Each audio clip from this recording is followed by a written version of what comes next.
Personal லைஃப்ல வர பிரச்சனைகள வந்து அதையும் அரசியலுக்கு சார்ந்து பேசி, அவர் இப்படிப்பட்டவர், அப்படிப்பட்டவர்ன்னு சொல்லும்போது, அது எவ்வளோ வலிய கொடுக்கும்?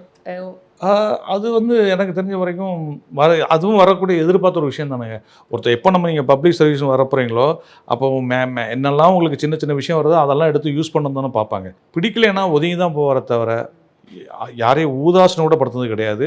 யாரையும் வந்து மனசார கூட கெடுதல் நினைக்காத ஆள். திருச்சியில் பிரசாத்துக்கு இது சர்ச்சுக்குள்ளே முட்டி போட்டு போனாரே, அதெல்லாம் பார்க்குறப்ப வந்து எனக்கெல்லாம் அப்படியே ஒரு ஃபீல் வந்துச்சு அவருக்கு. இவ்வளோ பேர் எதிர்ப்பு கிடையில நான் அரசியல் வந்திருக்கேன், நான் ஜெயிக்கணும் அப்படின்ற அந்த வேட்கை தானே தவிர, எம்ஜிஆர் அவர்களுக்கு அப்புறம் ஒரு முதலமைச்சர், அதுவும் எப்படி சாதாரணமாக இல்லை, மக்களுடைய பெரிய சப்போர்ட்டில் வந்திருக்காரு. அப்போது அந்த ரெஸ்பான்சிபிலிட்டி அவருக்கு தெரியும் இல்லையா?